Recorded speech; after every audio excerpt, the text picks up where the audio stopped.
ലിസ്റ്റിന്റെ വളർച്ചയിൽ അസൂയ ഉള്ളവരുണ്ട് എന്ന് തോന്നുന്നുണ്ടോ? അല്ല, അസൂയ ഇല്ലെങ്കിൽ ഉണ്ടാവണം. ഞാൻ പറഞ്ഞത് അസൂയ ഇപ്പം നമുക്ക് എല്ലാവരോടും സ്നേഹം തരാനായിട്ട് പറഞ്ഞു കഴിഞ്ഞാൽ അത് എല്ലാവർക്കും ബുദ്ധിമുട്ടാണ്.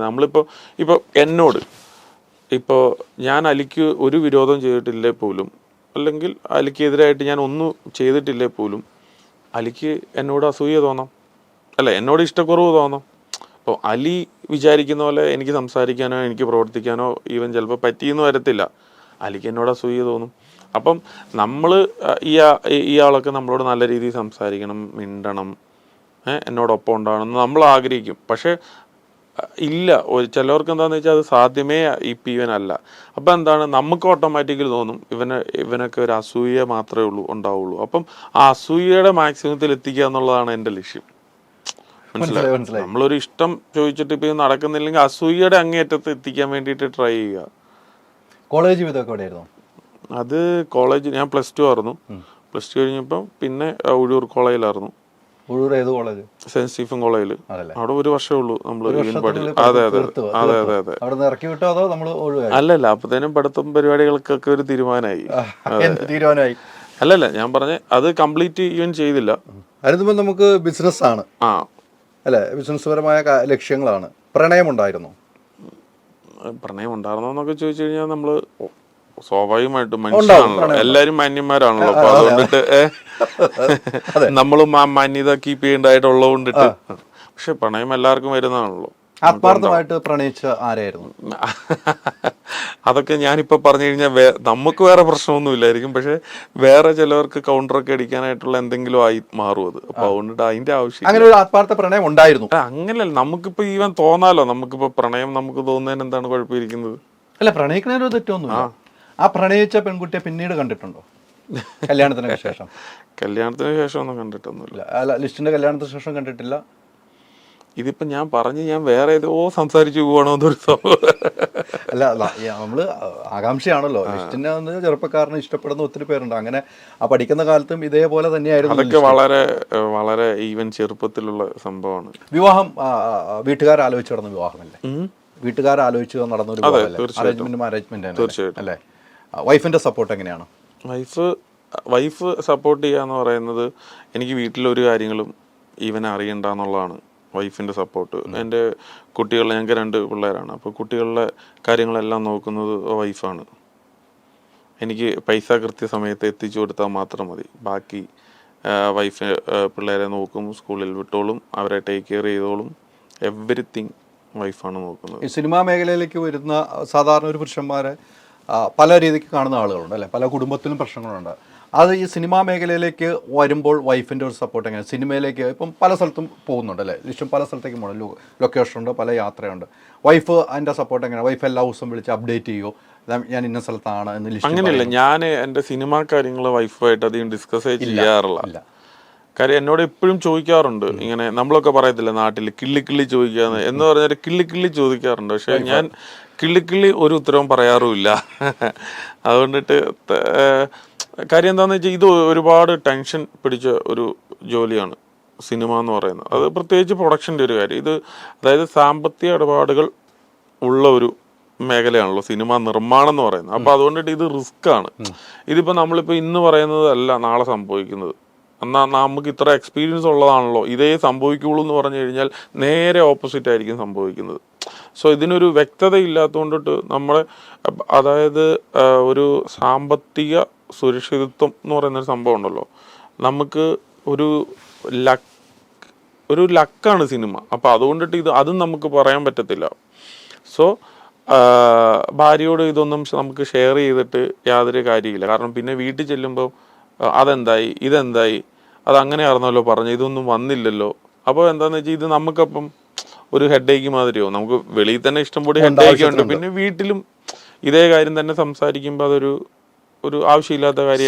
സംസാരം ഇല്ല വീട്ടിൽ വൈഫായിട്ട്? അല്ല, വളരെ കുറച്ച് വളരെ വളരെ ലിസ്റ്റിന് ഒരു സിനിമ ഒരു കഥ കേട്ടു, എനിക്ക് ഇഷ്ടപ്പെട്ടു, വൈഫിൻ്റെ അടുത്ത് ഇന്ന ഒരു സബ്ജക്റ്റ് വരും, എനിക്ക് ഇഷ്ടപ്പെട്ടു, അത് സബ്ജക്റ്റ് ചെയ്യാൻ പോവാണ്, ഇന്നാൾ വെച്ച് ചെയ്യണമെന്നാണ് ആഗ്രഹിക്കുന്നത്, അത്തരം കാര്യങ്ങളൊക്കെ സംസാരിക്കാറില്ലേ? അല്ല, ഞാൻ പടത്തിന്റെ കാര്യം സംസാരിക്കുന്ന സ്ക്രിപ്റ്റുകൾ, എൻ്റെ കയ്യിൽ കിട്ടുന്ന സ്ക്രിപ്റ്റുകൾ ഞാൻ വീട്ടിൽ കൊണ്ട് ഏൽപ്പിക്കാറുണ്ട്. അപ്പോൾ എന്താണെന്ന് വെച്ചാൽ നമ്മൾ പിള്ളേർ സ്കൂളിൽ പോയി കഴിയുന്ന സമയത്തൊക്കെ ആൾ ഫ്രീ ആണല്ലോ, പിന്നെ ആൾക്ക് വായിക്കാനായിട്ട് താല്പര്യമുള്ള ഒരാളാണ്, വായിച്ചോളും. അപ്പൊ അതുകൊണ്ടിട്ട് ആ സ്ക്രിപ്റ്റ് ചോദിച്ചിട്ട് അവളുടെ അഭിപ്രായം എടുക്കുന്നുണ്ടാവോ എടുക്കുന്നില്ല, അത് സെക്കൻഡറി തിങ്. പക്ഷെ എൻ്റെ കയ്യിൽ കിട്ടുന്ന സ്ക്രിപ്റ്റ് ഞാൻ വീട്ടിൽ കൊണ്ട് വെക്കാറുണ്ട്, ചുമ്മാ വായിച്ചിട്ടൊന്ന് അഭിപ്രായം പറയാനായിട്ട് ഈവൻ പറയും.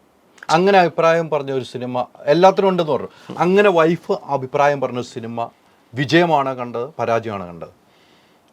അല്ല, ഇങ്ങനെ അഭിപ്രായങ്ങൾ പറഞ്ഞിട്ടുണ്ട്. ഇപ്പോൾ എന്നാ പല സ്ക്രിപ്റ്റുകൾ എന്നാ IPN വായിച്ചിട്ടുണ്ട്, അതിൻ്റെ അഭിപ്രായം. അപ്പോൾ അത് വലിയ വിജയമാണോ, വിജയിച്ച സിനിമയുണ്ട്, അല്ലെങ്കിൽ പരാജയപ്പെട്ട IPN സിനിമയുണ്ട്, ആളുടെ കമന്റ് പാസ്സാക്കും, അത്രേ ഉള്ളൂ. ലൊക്കേഷനിൽ വരണം അങ്ങനെയൊന്നും വാശിയൊന്നുമില്ല, അങ്ങനെയൊന്നുമില്ല.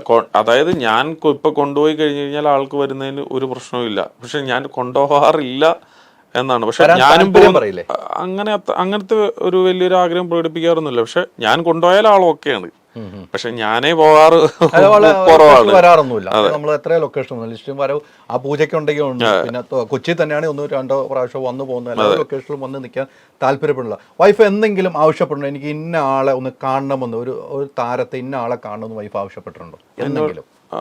അങ്ങനെ ആവശ്യപ്പെട്ടിട്ടില്ല. പിന്നെ ചിലപ്പോൾ നമ്മളിപ്പോൾ വല്ല ഫങ്ഷനൊക്കെ പോവുകയാണെങ്കിൽ വേണേ ഞാനും വരാൻ കേട്ടോ എന്ന് ഈവൻ പറയാറുണ്ട്. വേണ്ട, നീ വരണ്ട, നിനക്ക് ബുദ്ധിമുട്ടാകത്തില്ലേ? കാര്യം എന്താന്ന് പറയാം, നമ്മൾ വരുമ്പോൾ എന്താന്ന് വെച്ച് കഴിഞ്ഞാൽ നമ്മൾ അതിൽ ഇങ്ങോട്ടൊക്കെ കറങ്ങി നടക്കും, നമ്മൾ പരിചയമുള്ള ആളുടെ പോയി നിന്നിരിക്കും, വർത്താനം പറഞ്ഞു നിന്നിരിക്കും. അപ്പം നമ്മുടെ ഒരു ശ്രദ്ധ അങ്ങോട്ടും മാറൂല. അപ്പം പിന്നെ വൈഫ് വന്നിട്ടുണ്ടെങ്കിൽ എന്താന്ന് വെച്ചാൽ നമ്മൾ വൈഫിൻ്റെ കൂടെ ഈവൻ ഇരിക്കണം, പിന്നെ ആ സമയത്ത് പോകേണ്ട വരും തിരിച്ച്. അപ്പോൾ അതുകൊണ്ടിട്ടൊക്കെ മാത്രമേ ഉള്ളൂ. അതിലൊന്നും സങ്കടമില്ല വൈഫിന്? ഇല്ല, ഹാപ്പിയാണ് വൈഫ്. ഓഫ് കോഴ്സ്, തീർച്ചയായിട്ടും വൈഫിന് എനിക്ക് പരിചയമുള്ള ഹാപ്പിയാണ്, എപ്പോഴും നല്ല ചിരിച്ച മുഖം, ലിസ്റ്റിനെ പോലെ തന്നെ ചിരിച്ച മുഖമുള്ള തന്നെയാണ് വൈഫ് എന്ന കാര്യത്തിൽ സംശയം. ഞാൻ ചോദിച്ചു വന്നത്, പല ആളുകൾക്കും ചിലപ്പോൾ വൈഫിനൊന്ന് കൊണ്ടാണ്, അല്ലെങ്കിൽ ഇന്ന ആളെ കാണണമെന്നൊക്കെ ആഗ്രഹം പ്രകടിപ്പിക്കുന്ന ഒത്തിരി പേരുണ്ടല്ലോ. അപ്പോൾ എൻ്റെ വൈഫാണെങ്കിൽ അങ്ങനെ ആഗ്രഹം പറയുന്ന വൈഫാണല്ലോ എൻ്റെ എല്ലാവരും. അതെ. അപ്പോൾ ലിസ്റ്റിൻ പറയുന്ന പോലെ ലിസ്റ്റിനോടൊപ്പം ഒതുങ്ങി ജീവിക്കുന്ന, കൃത്യമായ വീട്ടുകാര്യങ്ങൾ നോക്കി ജീവിക്കുന്ന ഒരു വൈഫാണ് ലിസ്റ്റിൻ്റെ ഒരു കുടുംബം എന്ന് വേണം നമുക്ക് ഇതിൽ നിന്ന് മനസ്സിലാക്കാൻ. എന്നാൽ അഭിപ്രായങ്ങൾ പറയേണ്ട സ്ഥലത്ത് പറയുകയും ചെയ്യുന്നുണ്ട് വൈഫ്, അല്ലേ? തീർച്ചയായിട്ടും. അല്ല, ആൾ ഇൻഡിവിജ്വൽ ആണല്ലോ. ഇപ്പോൾ ആള് പഠിക്കുന്ന ഒരാളാണ്. ഇപ്പം ACCA പഠിച്ചുകൊണ്ടിട്ട് ഇരിപ്പുണ്ട്, 8-9 പേപ്പർ പാസ്സായിട്ടുണ്ട്.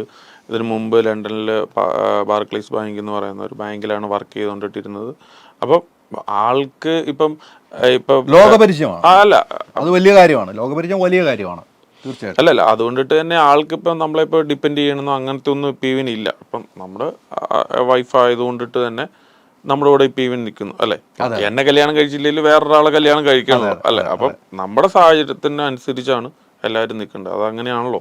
ഈ സാമ്പത്തിക കാര്യങ്ങളൊക്കെ ഇപ്പോൾ പറഞ്ഞു തന്നപ്പോൾ, സാമ്പത്തികമായിട്ട് ബന്ധപ്പെട്ട് ഈ ഇടയ്ക്ക് ലിസ്റ്റിനെതിരെയൊക്കെ വലിയ ആരോപണങ്ങൾ ഉണ്ടായി, അല്ലേ? ലിസ്റ്റിനെതിരെയൊക്കെ വലിയ ആരോപണം, ലിസ്റ്റിനെതിരെ നമ്മൾ നിർമ്മാതാക്കളുടെ കുറേ നിർമ്മാതാക്കളുടെ പേരിൽ ആരോപണം ഉണ്ടായി. പൈസ വെട്ടിക്കുന്നു, ഇൻകം ടാക്സ് വരുന്നു, ED ചോദ്യം ചെയ്യുന്നു. ഇതിൻ്റെയൊക്കെ സത്യാവസ്ഥ എന്താണ് ലിസ്റ്റിനെ?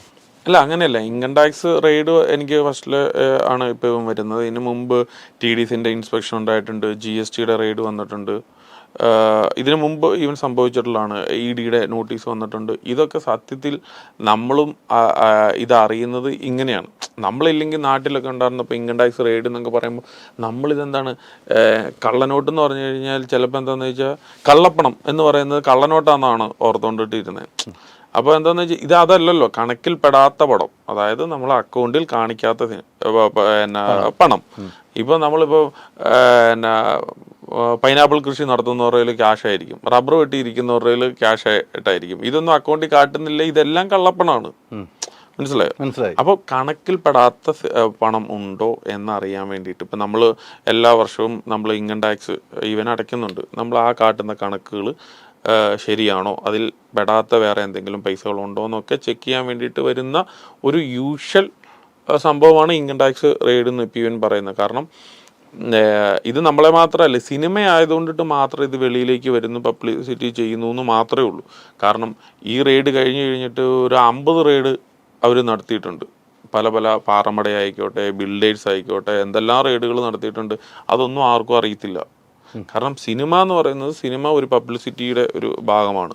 അപ്പോൾ സിനിമയുടെ ആയിട്ടുള്ള ആർട്ടിസ്റ്റുകളുടെയോ അല്ലെങ്കിൽ അതുപോലെയുള്ള മുൻനിര സംവിധായകരുടെയൊക്കെ വീട്ടുകളിൽ റെയ്ഡ് വരുമ്പോൾ അതൊരു മാധ്യമത്തിൽ ഒരു വലിയ വാർത്തയായിട്ട് വരുന്നു. ആ വാർത്ത വരുമ്പോഴത്തേനും എല്ലാവരും ഒന്ന് അലേർട്ടാവും. അപ്പോൾ ആരെങ്കിലും അങ്ങനെ ഈ അലേർട്ടൊക്കെ വെച്ചിട്ട് അല്ലെങ്കിൽ ഇതിനൊരു പ്രാധാന്യം കൊടുക്കുന്നത് കൊണ്ടിട്ട് മറ്റുള്ളവരും ഇത് കെയർ ചെയ്ത് അടയ്ക്കും, ഇൻകം ടാക്സ് മാക്സിമം അടപ്പിക്കുക എന്നുള്ള ഒരു ഉദ്ദേശത്തിൻ്റെ ഒരു ഭാഗം എന്നുള്ളത് മാത്രമാണ് അതുള്ളൂ.